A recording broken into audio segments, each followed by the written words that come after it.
what happens in here and in here and in here. Okay, we just got done with a zoning session. Fabulous, as always. It was so amazing. Always fabulous. Got Just hair one going. little hair. One little hair just kind of one. peeking around the corner. I don't think they would have noticed Yeah, it. but I'm glad. This is a dear friend who would do that, right? Right, yeah. Or take some mascara that's on the cheek. Just got some off We of just my take cheek. care of each other. That's what we're here for. That's right. Okay. So today I was feeling, as I was exercising this morning and listening to my book, I can't remember what it's called now. It's one about ADHD and women. Oh yeah. There's a couple different books because I've listened to one before and I got a recommendation to listen to this one. And it's been, I don't want to say mind-blowing, but it kind of feels like it. Nice. Is it helping? Yeah, it's helping a lot with my understanding more. And so I had this thought, I thought, I want to kind of talk today about some of the feelings and things that I was going through before I was diagnosed, and then how getting the diagnosis was helpful, and not necessarily helpful in a way that I could be like, oh, good, that's why I do that, that's how I am, this is who I am, and great, now I have an excuse. Like, Gotcha. not for that reason, but Was it more for like validation too? yes. It's like, oh, now this all makes sense. Yeah, and even reading this book, and also it's also as I'm studying ADHD more and learning more about it, because so I was diagnosed with it, I don't know, maybe it's been almost 3 years ago. My husband said, oh, I got diagnosed with it when I was like 6. And so really I'm like, I think after learning about it, I'm like, all of my kids have it to a little bit, like a degree. With both parents, right? Yeah. It's going to bring that statistic up, I would imagine. Yeah. Yeah. But it's just interesting that as I learn about it and how, one person can have the hyperactivity where they're all over the place. Yeah. And one person can just sit and not make a sound and be just quiet. And so then they get overlooked because they're quiet and calm. And so it's just been interesting as I look at my kids. I have 6 kids, and I look at each one of them and I'm like, oh, okay, that makes sense. I understand why you're doing that. I understand why you do that. I understand why you do that. So it helps with understanding. And I've been thinking, I need my husband to listen to this book so that it will help him. I think it would help him understand his brain, but I also think it would help him to go, oh, that's what she's thinking. That's how her brain is working. Yep. But it's also been super, like you say, validating. Yes. Because I am like, okay, so this is the way my brain works. I want to say something and then I'm like, no, I have to go back to the beginning and tell a story. But what I was going to say was, it's been super validating because as I hear these things, and I looked into, this book was written in like 1994 or 95, so it's not anything new. It's been around for a hot minute. And I'm like, oh my gosh, I thought I was the only one. I felt like I was the only one who thought this way, felt this way. I didn't know how to explain it. And so now it's like validating that, oh, obviously there are enough people that they do a study about it. Exactly. Obviously there are other people, women specifically, who feel the way I do. And it's not just me. I'm not crazy. I'm not a loser. I'm not, you know what I mean? All those feelings that I had, now I'm like, oh, it's all clicking. It's all making sense. But so for me, like, part of the reason I want to do this is to help maybe some of those women who are in the same place, who have felt like this for years, maybe go, oh, that's me. And whether or not you get a diagnosis of it, just know you're not alone. That's helpful just to know and that there's help, and you're not the only one who feels like that, and you're not a loser. Like, don't be that hard on yourself. So, amen. Right? Yeah. Just give yourself some grace. You've got for to. crying out loud. You've got to. Yeah. But I didn't even learn that until like recently. I mean, it's one of those things that I always had heard, but I was like, that's not for me. You're like, how do you do that? Else, yeah, it's for everyone else. Or like, it makes sense, but how do I do it? Or that too. Right? Yes, I did. It makes sense. I would like to give myself grace, but how do I? Yeah. Yeah. I didn't know. Yeah. So back up my whole life. Like, a lot of these things I have felt since I was little. And I was just like, oh, that's just me. And so I was one, I think, I was not the hyperactive. Yeah. That got the attention.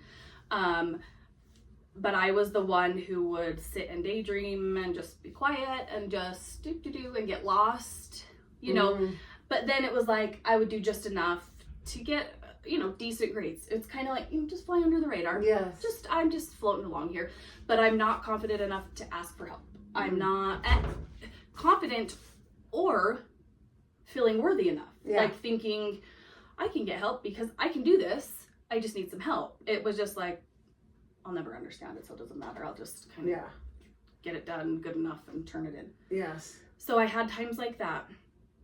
And it's really interesting. I even think back to when I was a little kid, coloring books, you know, and some people would color and they would like go around the outside line, like make that darker, and then the inside was shaded nicer, and like their strokes all went the same way, you know, like the pictures just looked so nice. And even if I tried, I just was like, I can't. Like, I had to color here and then I had to color over here. Like, one whole section. It's one whole section, but I couldn't color the whole thing at once. Like, I had to go here and then jump over here. And I did. So you're skipping around even when you were doing that. Yeah. Interesting. And I'm That's like, so interesting. I do the same thing when I'm vacuuming. You know, the nice vacuum lines. lines. Yeah. I was like, I can't. I gotta vacuum here. Here and then run over here. And over here. Is that with cleaning too? Like start all in the got kitchen and then you done. go run over here and do this for a minute and then come back to the kitchen. Yeah. Like, it would all get done, but just not in order. in a nice order. And, you know, it didn't bother me. I was like, whatever. That's just how I am. Good. Yeah. So I think for me, because I went undiagnosed till I was, I mean, if it was 3 years, I don't know, 35. And I just got into this mode of mom. Like, I got married when I was 20, had a baby when I was 21, and my 6 kids are like 9 years apart. Like, wow. So you had them really close. I was pregnant or nursing for 10 years. Yeah, like, that was your life. That was me. That's where I was. Yeah. My husband was a police officer, so he was working in the beginning. We're, you know, shift work. He would work days and then he would work nights, and he would, you know, so kind of all over. And so I kind of felt, you know, I was in mommy mode all day long. And I think it just started to get to a point where any project, whether it was laundry, cleaning, anything. Yeah.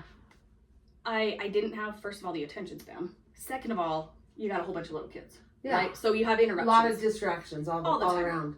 All the time. And so I just, you know, my brain was just like, oh, you're just a mom. Like, just get used to not having a clean house. It's just never going to be clean. Never going to be organized. Yeah. You know, okay, so fast forward as my kids get older, you know, still, it's like, no, not going to happen. Sorry, you're just not meant to have, you're not good enough to have a clean house. So don't even try. You know, and it was... So it moved into like a self-critical thing instead of... Yeah.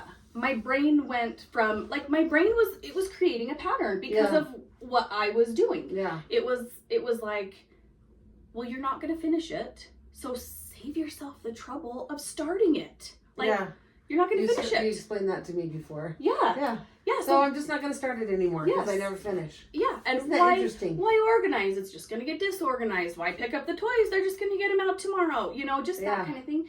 And it started to be with everything. Every single thing. Yeah. You know, and so I think it was just like this spiral. And so that's kind of what happened. Then it spiraled into a depression. So then I went to the doctor for depression. Then I got put on depression meds. And that's, I was like, oh, it's helping. But I still kind of had those thoughts and those same types of patterns. And I just, you know, in my mind, I just thought those were true. I just thought, if I thought it, it's true. Yeah. If I'm not I'm not that type of person. I was comparing. I have sister-in-laws whose houses look like magazines. Yeah. And I'm like, I don't know how you do it. I can't do it. I'm not that type of a person. That's just not important to me. Like, that's kind of what I said. Yeah. Yeah, so that was how my brain went. I went into a depression.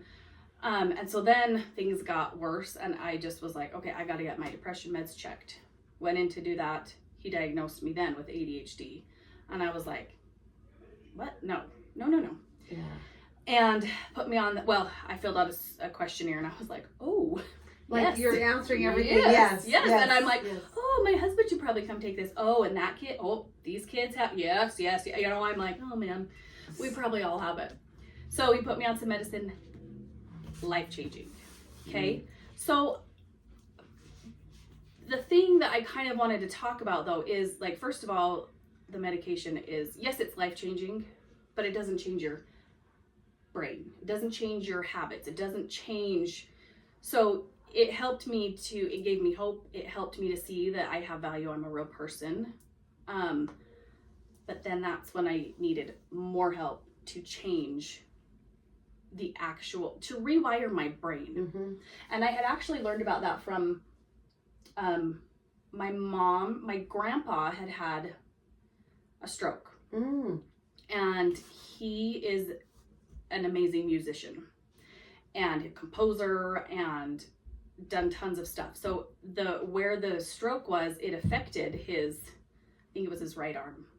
And that's where he led. That's he where was he led. He's a piano player. Yeah. And so I remember my mom was talking to, I don't remember who it was, brain specialist maybe.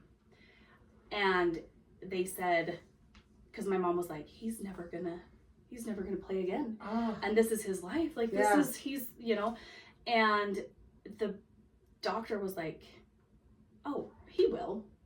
All we have to do, like, that path was blocked. It's injured. It's dead. Yeah. We just have to rewire around it. Mm. And he'll be fine. And you would not even know that he had a stroke. That's so now. Cool. You know, and so our brains are amazing. That's where neuroplastic. Yeah. We can rewire. That's the first time I heard that. Yep. And of course that kind of sparked some interest, and I'm like, this is all related. It's all there.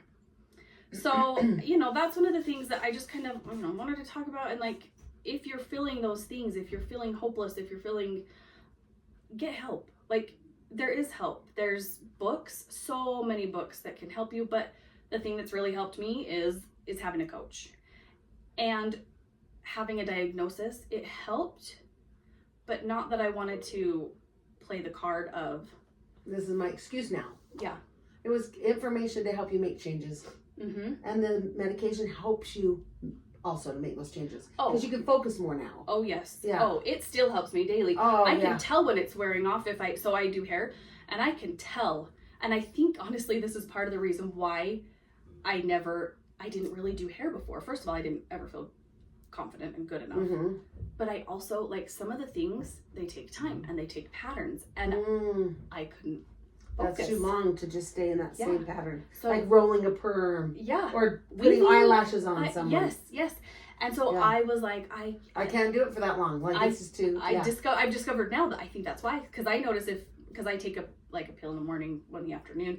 I've noticed if it's the afternoon and I haven't taken it yet, that I start to I can feel it in me, like I'm getting antsy, and I'm like, are we done yet? I can't. And I'm like, oh my God. I got to do a shortcut here. I got to take my meds so that I can finish this up here. That's where that shortcut comes from, yeah. Yes. Right? I can't get to the end of this. Yes, but I have noticed when I do hair, and if I do a shortcut, it doesn't look very good. Oh, you can't do it. I can't do what I have to do it the right way. But that medicine helps you it helps me to just be able to focus and not get to the, okay, I just have to be done now. I can't do this. Mm-hmm. So, but it's also helped me. I try to use it as a tool. I love it. I don't want to use it as a crutch. I don't want to use it as like, I just have to be on this for the rest of my life. I mean, maybe I will, maybe I won't. Yes. But I try to use the medication when I'm on it to rewire my brain, to create new habits, new ways of thinking, new things in my life, so that when I do have time, when I'm not on it, I have those to fall back on instead of falling back into my old habits. I love it. It's really good. So, you know, that's kind of what I kind of wanted to touch on today. And then she has a daughter that has OCD, and the brains are very similar from what she's told me. And I'm just thinking, I don't know. as far as just, they're really active brains. Yes, I didn't get into that. that. Yeah, really active. So with the OCD brain, it's, and so is yours, right? You know, but with the OCD brain, you know, you've heard OCD before, where there's an obsession and then a compulsion, right? And so they have an obsession, so it's the brain, you know, whatever it is, and there's so many different categories. yeah. Sometimes you think it's just from like cleanliness, but there's so many more. And like my daughter doesn't have the cleanliness one. Yeah. But hers is a religious scrupulosity or internal things. Okay. Like cleanliness inside. Like, will God love me if I? Okay. Yeah. Makes sense. Right. So in a nutshell, the brain has these 3 voices in OCD brain. So it's like the worry brain that's constantly saying, this is wrong, this is wrong, this is wrong. The reassuring brain that says, well, here's the answer. Why don't you do this? And then it won't. So, oh, I'm afraid God won't love me if I don't do this or that. Oh, well, go to church, read your scriptures an hour a day. That's where the obsessions. Okay. And then, and I'd love you to read that book I was telling you about. It's for OCD, but just to see if it helps. Yeah. And then the wisdom brain, where I feel like it's our spirit, And so in OCD, helping OCD treatment, ERP therapy is basically learning to shut down or don't engage in the reassurance. It's crazy. Okay. So you don't ever reassure, because that starts the worry thinking more. So basically, if it's like this, God's not going to love me if I don't read my scriptures today. The reassuring brain will, well, go read for an hour then. Then you go, actually, maybe he won't. Maybe he will. I'm not going to read my scriptures based on fear. Yeah. Okay. I'm not going to. So instead, it's okay. I just was rude to my mom. Now she doesn't love me anymore. Yeah. The reassurance brain says, well, go do something nice for her. Or go ask her. And so instead of engaging in that reassurance, you just go, well, maybe she doesn't love me anymore. Maybe she does. Maybe she doesn't. That calms their brain. Wow. So that one tiny little step. So if you have anything like that going on, just allow yourself to go, oh, maybe so, maybe not. Because if you keep trying to address it, then she'll come and ask me, Mom, are you mad at me? And I say to her, have I ever been mad at you? Like, do we do that? And she goes, no, but maybe you are now because I was just really mean. She has that reassurance. So I learned in the ERP therapy as she was being treated by an amazing, brilliant therapist for OCD, that I also don't reassure her. So I don't reassure my daughter with OCD. And she's proud of me when I do it, because like, it's as a mom, you want to reassure your kids. Oh, yeah. So when she comes in and says, Mom, this is what happened, and the girl said this, and I said this, was that okay for me to say?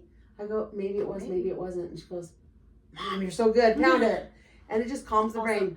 Interesting, huh? That is so crazy. Yeah. Yeah. So I got to find a tool like that. I know, and I've found, though, that tool works for everybody's brain. Yeah. You try it. Just try it. It is so crazy how it works, because you're just like, you're trying to come up with a solution. Then the wisdom brain can go, and the wisdom brain can go, that's right. It's everything's okay. It's fine. Even if she doesn't like me anymore, or even if I didn't read my scriptures, I'm not going to be struck by lightning. Yeah. The wise brain knows. Yeah. That's it's really cool. Yeah. Because that's one of the things, she's kind of gotten a little taste as she's got to know me, and I'm telling a story, and then I'm like, oh, but this and this, but then I thought this, and then I thought this, but then also this and this and this, and I'm like, that's just how my brain works. It just goes. It bounces around, and we have fun with it. Yeah. I enjoy it. I've always enjoyed and have very many friends with ADHD, because it's just fun for me. Yeah. And have you found when you're with someone else with ADHD, you kind of just do it together, bounce all over the place? I don't know if I've found anyone. You don't know for sure on that. That's the same as me.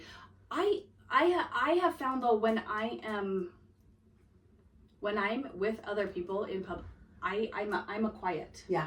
I just sit. Mm-hmm. Like, we've gone to dinner with, we have like the salon group, the group of girls, and we'll go to dinner, and I'm just the observer. Yeah. Like, they're all having their conversations, and I will just sit back and just observe. I've gone to lunch with you with friends. Oh yeah, and you did. You observed. It was a new group, but even with the group well, you still will. Yep, I'm an observer. I just sit. If somebody talks to me and I'll answer questions. I'll chat with them. Yeah. And it's really interesting, because I am like, inside of me, I want to be. Then you have a lot of things to say. Yes. Yes. And it's funny, because one time my husband he said something, and he was like, because I don't drink, I don't do that. And I said something about getting drunk or something. Yeah, you know, like, oh, I'd be so much I'd be fun. hilarious. And he's like, no, you wouldn't. You'd be a crying, telling everyone you love them. And I'm like, no, I would be dancing on the tables. Because that's who I am inside. I'm like, I just want to let her know. Yeah. Oh, that's funny. But yeah, so it's just interesting to me because I'm like, I want to talk to people. I want to, but I just haven't. I don't know. Yeah. I don't know what it is. I do think it's a fear thing. I think it's a fear-based, and I don't know. Anyways, so, but yes, I have the active brain. I have but then I also have, if I get overwhelmed, I freeze. And I can't do anything. The fight or flight or freeze, you go into freeze. I go into freeze, and I am like. So when you're in freeze, okay, you're just like this. Is your brain going, or is it quieter? When I go into freeze, the things that I do are, I will sit and watch TV. So you're escaping in freeze. I do, or I eat. That's been one that I do. I go eat because eating is important. Yeah. I have to eat. So I'm doing something that's important, right? So I'll do that, or I'll scroll on my phone, and then I'm like, oh, shoot, it's time for bed. And it's been hours or whatever. Yeah, and that's the dopamine hit too. All those dopamine hits. Because you know that that your brain has creates less dopamine, right? Have you learned that one? Yeah. You've taught me that. Yeah, I didn't know if we'd ever talked about that before. Yeah. Yeah, and so I've learned that I'm looking for the dopamine, and I find it in food. I find it in playing a game. Yeah. And winning or something. You know, something like that. Yep. So yes, I am trying to find other healthy dopamine means to get my dopamine, to get my hits. I have one of my clients calls it cheap dopamine hits, and he says I'm trying not to do cheap ones, like on the phone scrolling or playing games or watching them Netflix series for 6 hours in a row. Binging it. Yes. I've never even I've never understood how people do that. I don't know how, because like if I watch something for a couple hours, I'm like that's enough. Do something else. Yeah, even a long movie in the movie theater. If it's over 2 hours, I'm starting to go. So I don't. But I think that's that ADHD brain, right? It's a great. It's so interesting. It's kind of calms your brain, just like the drug. It must calms your brain. Yeah, it must, because I'm like, it's so weird that my brain is going like this, but I could sit and binge watch something all day. Like if there was no reason for me to get up and just watch something the whole day. I could just feel just good. Yeah. And so it's really weird that I have this, like my brain is like this, but I could. But when I've had a treadmill at my house and I'm like, oh, I'll just exercise at home. As I'm on that treadmill, I'm like, okay, I am wasting time. I have this and this and this and this that I need to do. And so I won't exercise because my brain is like, no, you're wasting time. You have this and this and this. You're at home. You should be doing, interesting. So you have to be in the gym to I have to go to the gym to exercise. Yeah. Like I've thought, oh, it'd be so nice to have a gym at home. No, I wouldn't use it because I'm at home and I need to do the laundry and the dishes. Yeah. So, let's see. So, one of the first things that it was probably on her first zone. She told me this story. I think you told it to me, and then you also sent it to me. Yes. So I could listen to it again. But it's very interesting because I've reflected on it many, many times, because it is that same where I'm like, yep, that's what's going on here. But it's hard. It's hard to change. It's hard to come out of that comfort zone. It's like, the baby in the poopy diaper that, I don't want my diaper like, this is my mess and it's warm and it's comfortable and don't change me, but it's not good for you. Way better to take the diaper off. Oh yeah. Yeah, but the baby's like, no, I don't want it. No, it's cold. It's going to be uncomfortable when you take that off and the cold air hits me. The cold wipes and the cold diaper. The new one is it's not comfortable. But if you just surrender to the diaper change, this little baby. Yeah. And 30 seconds going to feel so much better. Yes, and it's going to be better. I don't want. You'll be warm. Yeah. So she has this story too that goes along with that I have reflected on a lot during. I mean, just still every reflect day on it. Yeah, yeah, it comes lot. up every day for me too. This story is just life changing for me. Yeah. So I don't know if you want to tell the story, or the whole thing, or if you just want to paraphrase. I don't know. However you want to. To the story of the princess is what we're talking about. Yeah.